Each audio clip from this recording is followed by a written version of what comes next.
My name is Kevin O'Neill, and in today's video, I'm going to tell you how I went from a 15-year-old diving headfirst into the get-rich-quick schemes and chasing the dream of entrepreneurship to today. I'm 24 years old, running a profitable landscaping business, and planning for my financial future. In this video, I'll take you through the highs, lows, and the lessons that shaped my journey. If you're on a similar journey through entrepreneurship or want to start, stick around to the end of the video. I have no doubt you'll learn from my mistakes and insights. And don't forget to like, comment, and subscribe. So flashback to when I was 15 years old, I got sucked into the YouTube world of get-rich-quick schemes. Dropshipping was a hot topic, and I just started to launch my first store. I'm not sure what compelled me to do this, but I thought it was a good idea to sell sports cases.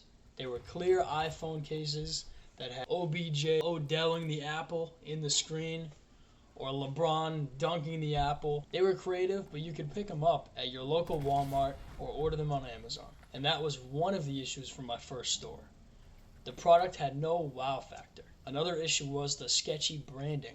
I was a 15-year-old with no experience building websites, just copying some UK dude who was selling turtle bracelets as a tutorial for my own store. I had no trust from consumers. My website, Instagram page, and Facebook page all looked unprofessional. Even though I felt like a failure at the time, I learned early on the value of professional branding. Your website, social media pages, product, or service need to build trust with the consumer.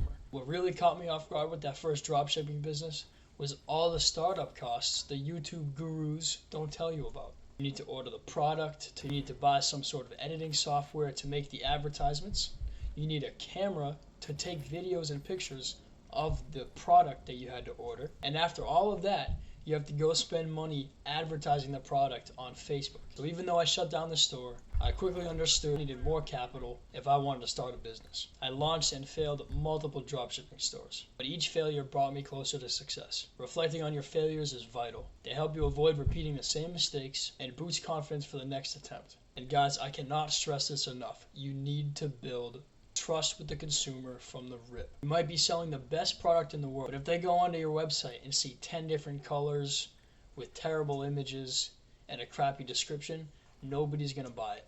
Now, early on in college, my friend and I tried starting a social media marketing agency. We used our free time to discuss how we would grow this business. We had professional branding, we had written scripts for cold calling local businesses, we drew up contracts, but after getting everything together, we never took that leap of faith. We might have made a few phone calls early on, but we let the idea fizzle out. Another thing I tried in college was monetizing an Instagram page. I was interested in lacrosse at the time. A new league for the sport had just been launched, and I thought it was the perfect opportunity to get my little piece of the pie. I spent over a year consistently posting on the page. My idea was to build up a following of lacrosse players and advocates, and then monetize it on the back end through selling merchandise, brand deals, shout-outs, and promo codes. I would call it moderately successful because I started making money with it after about a year. My key lesson with this one is that content creation takes time, but growth and income are exponential if you stick with it. I started growing my own account list for lawn mowing and landscaping. I would offer simple services such as lawn mowing, leaf cleanups, mulch, weeding. You get the gist. On my third year in college, I had built up enough work to keep me busy on the weekends and some days after school. I was making significantly more money doing landscaping than my part-time job and thought there might be some opportunity there. So as my time in college came to an end, I had a big decision to make. I could go the safe route, take my engineering job. I had a job offer at the time, but I felt that my path to success in my eyes was capped with the engineering side of things. Once you graduate, you get an entry-level job, and the only way you can run your own firm in engineering is if you get your professional engineer. Basically, it requires 5 more years of work and taking an exam at the end of it. And to me, 5 years wasn't going to cut it. I decided to go full-time in my landscaping business. We're heading into our third year, and the only regret I have is that I didn't start it sooner. Now, why did I start a landscaping business? I think what was appealing to me was the fact that revenue was recurring. You get one customer, but you're there for 9 months out of the year. Landscaping also has a very low barrier of entry.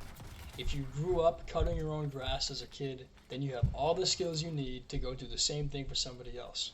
I had a difficult time starting. Remember guys, I declined the job offer to go mow lawns and I couldn't even fill 5 days of work on the schedule. When you start out like me and you have ample time but not a lot of capital, you only have a few options. You got to hit the pavement. You got to get your name out there, whether it be on social media, whether you go door to door trying to get sales in person, whether you drop off flyers in the neighborhood.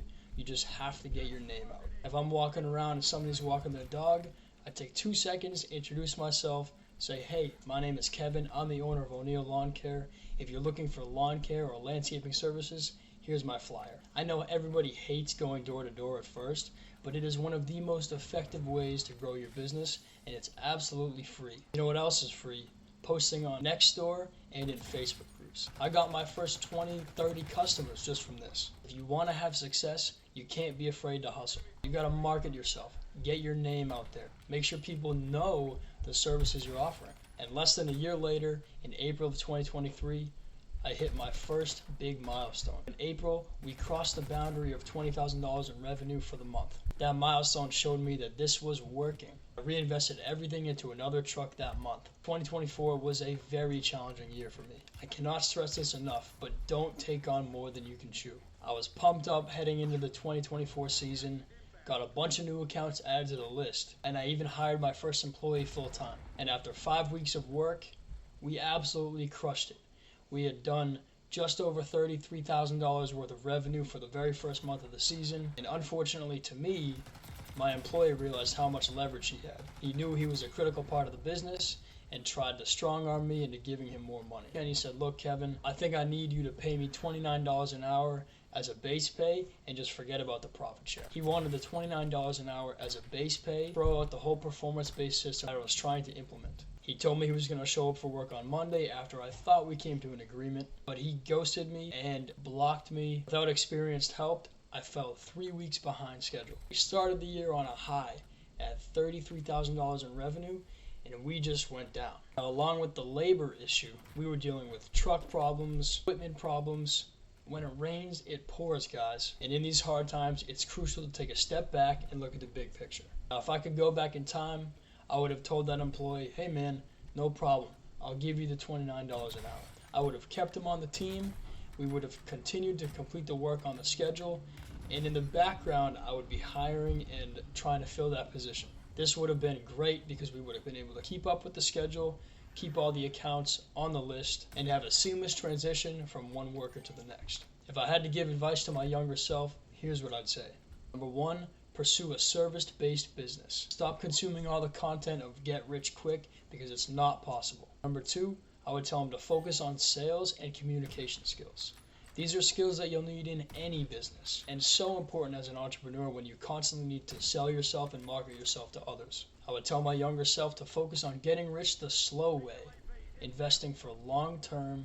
I would teach him the power of compound interest and how putting a little away every single month will exponentially grow over the course of time. And my advice for you guys as aspiring entrepreneurs is to be laser focused on one thing for a few years. My definition of success is always changing. If you told me 2 years ago that I would have a net worth of almost $200,000, then I would have told you you're crazy. But now I'm at that point and I realize there's so much more to go. My goal at the very start was just to fill the schedule. I just wanted enough work to keep myself busy for 5 days a week. My goal for year 2 was to consistently hit $15,000 worth of revenue every month. And now that I've built a strong foundation for the business, I'm focused more on building my personal wealth. Success to me is having the money, cash flow, and the time to do whatever I want when I want. Thanks for watching my video on how I went from a 15-year-old hustler to a 24-year-old business owner.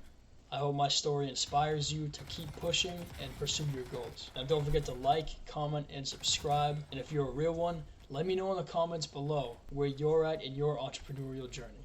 I want to use your comments and situations to inspire the content I make in the future. With that said, thanks again, guys. See you in the next one. Peace.